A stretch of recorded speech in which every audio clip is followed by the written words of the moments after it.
everyone. As Artweeks is a virtual festival this year, I just wanted to give you a little bit of a tour of my studio as I can't invite any of you in this year. It's a little disappointing. I've got lots of work for you to see, as you can see here on my walls. So here you can see my latest pieces.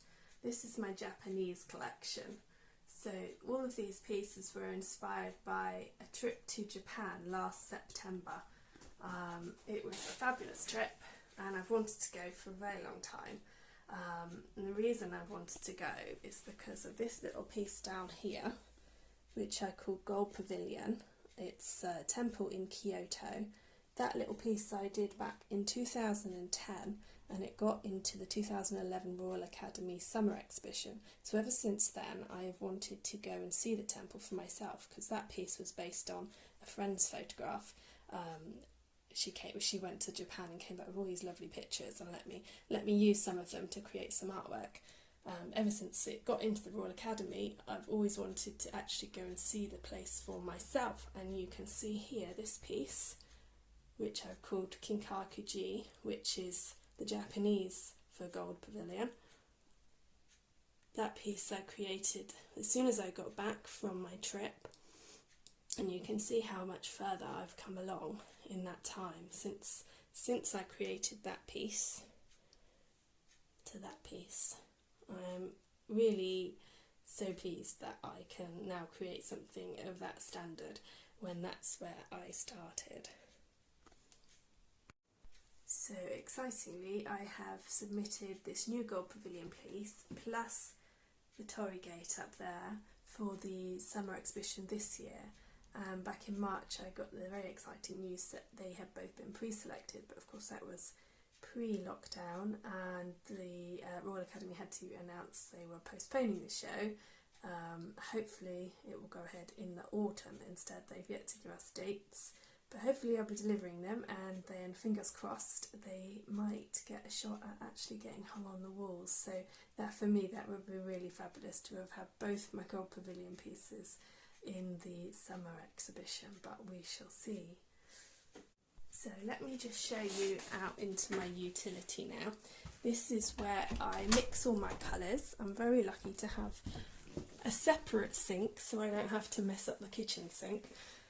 So here you can see all of my ink pots. So those are all the colours that I create my work with. And what I do is a primary mix. So I've just got a blue, a yellow and a red and a white, and then all of the colours are mixed just using those four pots of ink. So all of the colours there are colours I have previously used, and that's just like the remaining ink from the project. But what I'll do is I'll use those to create the next colour I need, rather than starting fresh from the 4 tubes again. I'll use those pots to add to my colours and to change them, and in that way they make much more interesting colours. So here you can see this is our downstairs loo. It also serves as another surface for me to hang some pictures on, so there you can see a couple of woodland pieces. And I'm very lucky to have a nice view out into the garden here as well. Normally for Artweeks I would have people coming in through the garden as the way in, and then they would come into my room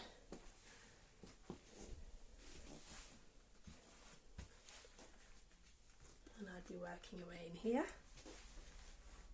And then if you head through this door, I'm lucky I've got 2 doors,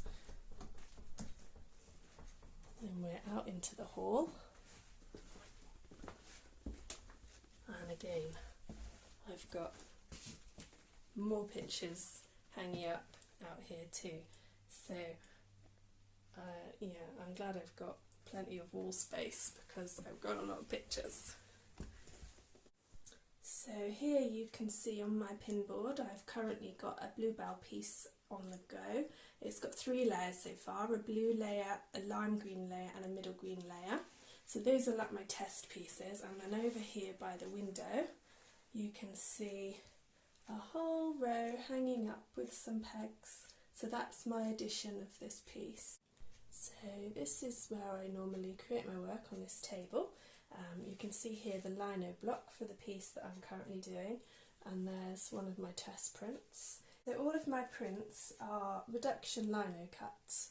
Now what that means is I cut into a block of lino such as this. This is actually Japanese relief vinyl, but it's the same process. I use these cutters to make marks in the block, and the grey areas on this block are the pieces that I have cut away. Now what I will do is I will ink that up, and it will just be the surface that takes the ink, and that's what I print from. So all of the layers on this piece of work so far have all been printed using this same block. So I cut some away, I print from it, I cut some more, and then I print again.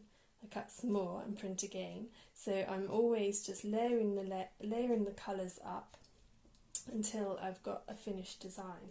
So at the end of the process, what I will have left on my block is just the information that creates the final layer of the piece.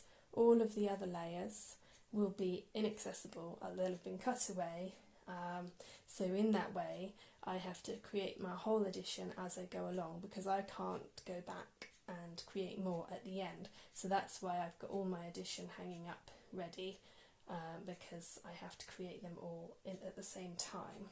So that's just a little tour of my studio. I hope you enjoyed that. Very sorry you aren't able to come in and see me working this year, but hopefully that's given you a little taste, and then when things are back up and running again, you can always get in touch with me and book a studio visit, because I'm happy to have people visit here by appointment at any time, so just get in touch. Thank you.